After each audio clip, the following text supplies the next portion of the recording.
Dada Shifaa, karibu sana. Asante. Kwa mara nyingine. Umekuwa ni mdau wetu wa muda mrefu Sana. Karibu sana. Asante. Hebu turudishe kidogo uzoefu wako kwenye hizi kazi za ndani. Maana umekuwa unafanya kazi na mradi wetu lakini una background fulani ambayo kwetu sisi kutokana na uzoefu ulionao na baada ya kukukaribisha kwenye mradi wetu ukafanya kazi sehemu kadhaa tukakuona wewe ni professional. Sasa hivi ulianza kama professional? Wakati ulianza ulianzaje? Moja kwa moja nilianza kama professional moja kwa moja. Ingawaje si watu wengi ambao wakitokaga huko wakija wanakuwa professional. Kwa hiyo nafikiri kwako kuna kitu cha ziada ambacho utawasaidia ushauri wa dada. Hebu tukumbushe uzoefu wako wa hizi kazi au tasnia hii ya kwenye hizi kazi ulifanya wapi na wapi na kwa muda gani mpaka sasa hivi?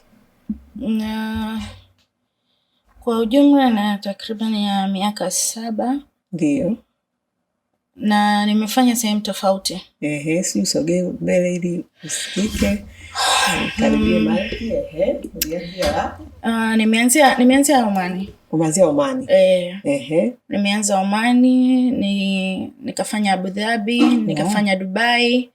Lakini baada ya kuwa nimechoka kuwa nasafiri, ndio nikaamua kuja hapa.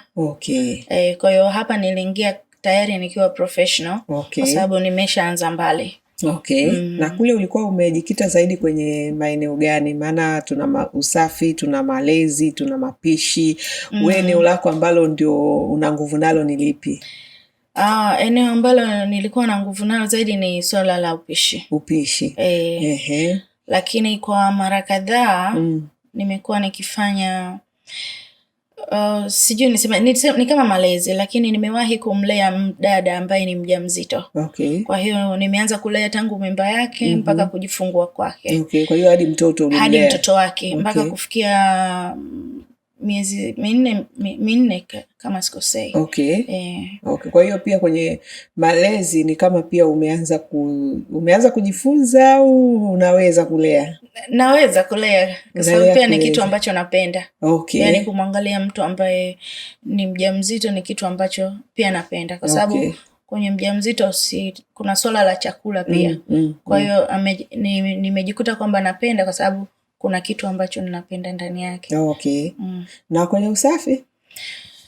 Usafi nafanya, lakini ilikuwa sio ile, sijajikita sana. Yani nilikuwa nafanya usafi lakini sio kama ni kitu ambacho mimi nilikuwa nakikimbilia zaidi. Zikitokea fursa mimi nakimbilia kwenye kupika. Kwa sababu ndio kitu chako unachopenda. Kwa hiyo usafi nafanya kama professional. Unafanya ki-professional? Yani nafanya ki-professional kwa sababu najua kutumia zana. Kwa hiyo najua kutumia zana na nimefanya mara kadhaa. Kwa hiyo pia tunaweza tukakutambua kama professional wa usafi.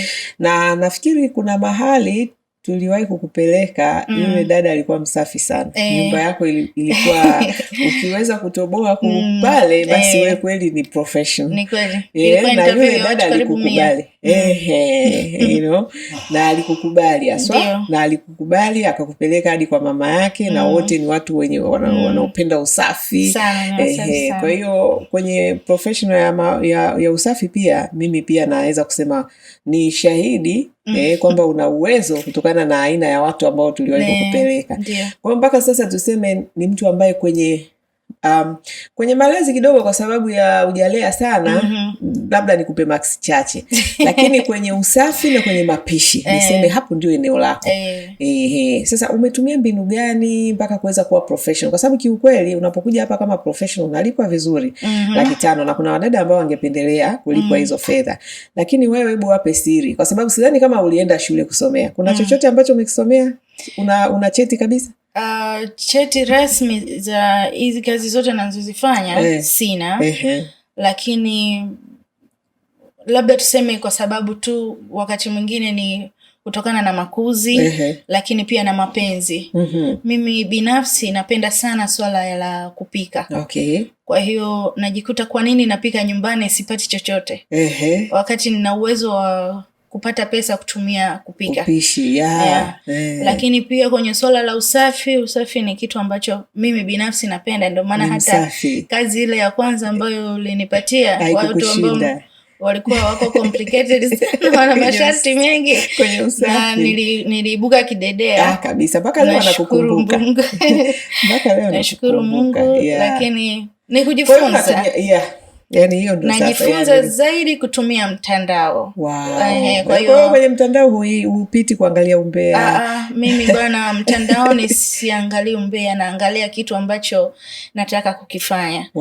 Kwa mfano nikiwa nawaza, nikipata kazi ya mapishi na nikijua watu ni wa aina gani, kwa hiyo mimi naweza nikajikuta najikita kwenye masuala ya upishi mtandaoni mwezi mzima au wiki kadhaa, kuangalia wale watu na vyakula vyao. Najifunza, na kwa sababu ukiwa tayari unajua kupika, inakuwa rahisi. Ukipata recipe tu, maelekezo kidogo, unaweza kufanya. Alikadhalika kwenye swala la usafi pia hivyo, lakini hata kwenye malezi kuna kazi ambayo nimeikosa tayari. Nilivyoambiwa nikaanza kujikita kwenye swala la malezi. Ukaanza kusoma. Mtoto wa miezi kadhaa anakuaje, ana dalili gani za kuumwa, akilia anakuaje, akilia hivi anaumwa nini, akiwa tayari nimeshafika sehemu zote na nimeshajua mpaka timetable yake, jinsi ya kumpangia apate kula, kulala, apate kupumzika.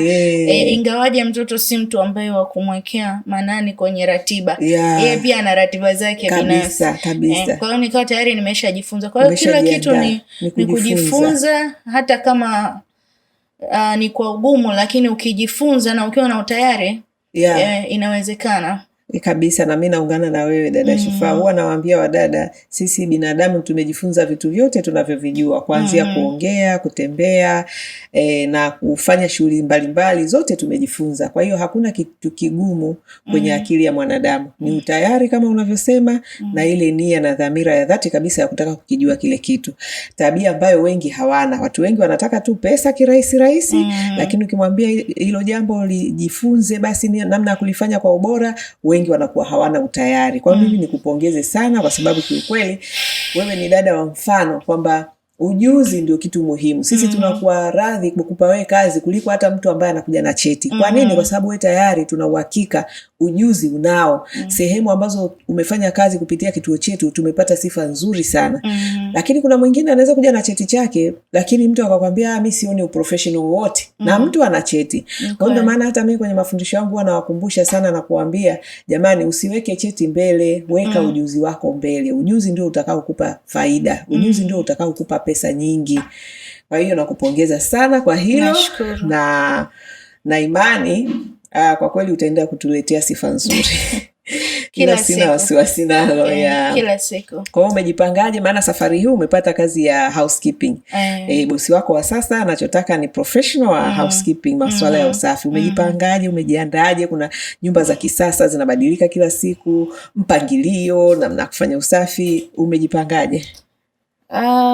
Nimejipanga vizuri, lakini hata ukiwa professional bado haujawa professional wa kumaliza. Ni kweli. Bado kuna vitu vingi vya kujifunza. Ni kweli. Kwa hiyo na katika kila bosi ana kitu chake anapenda. Ni kweli. Kwa hiyo kikubwa nimejiandaa kupokea kitu kipya kutoka kwa bosi, lakini kukitumia vizuri kile ambacho niko nacho.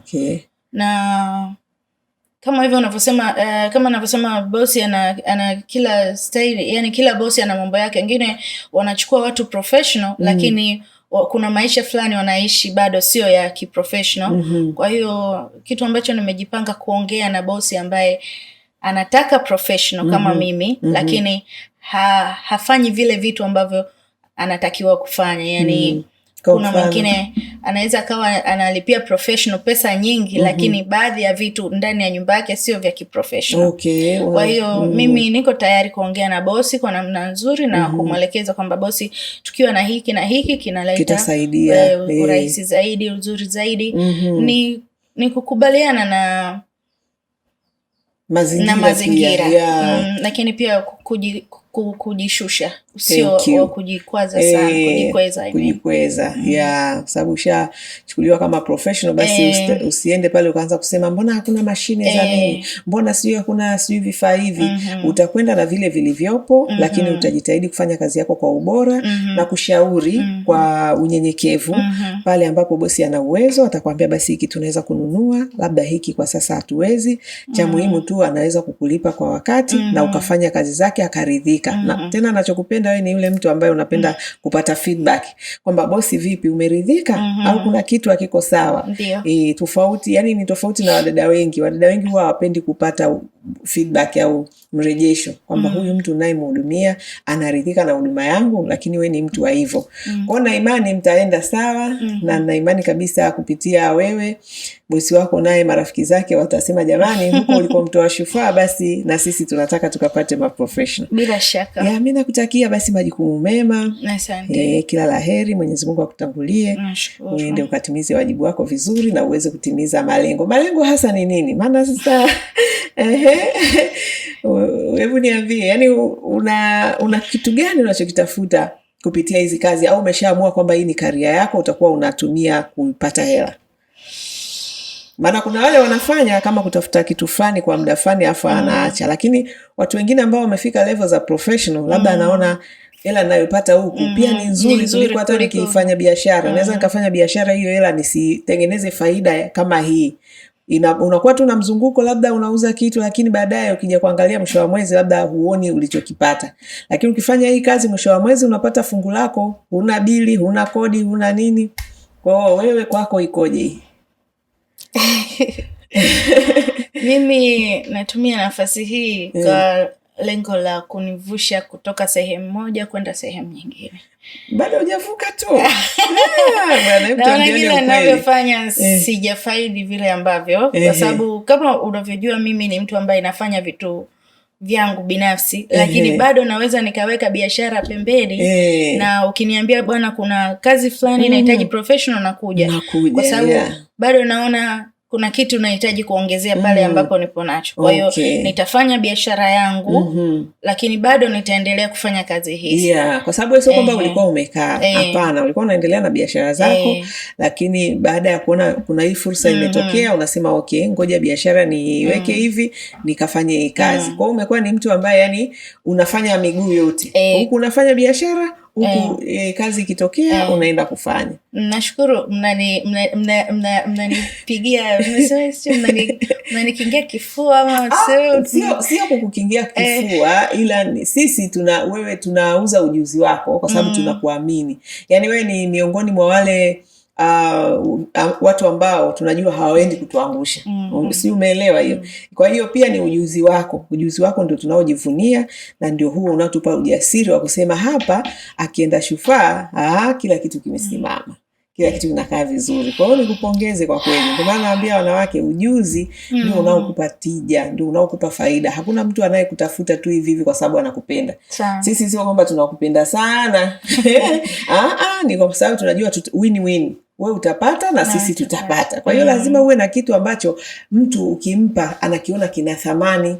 Kwa maana akasema sisi tutakupa kazi, lakini mwisho wa siku kwenye ile kazi tunajua utatengeneza jina letu litakuwa zuri, lakini na wewe pia utakuwa umepata kazi ambayo imekulipa vizuri, na wewe utapata amani kwamba nimepata kazi ambayo alhamdulillah sio mbaya. Si ndio? Ndio hivyo. Ndio hivyo. Si ndio? Alhamdulillah. Ndio unasema. Alhamdulillah. Umefunga? Nafunga. Unafunga? Kweli? Kabisa. Okay. Haya, hongera. Asante. Haya, mimi nakutakia kila la heri. Na kwako pia. Haya.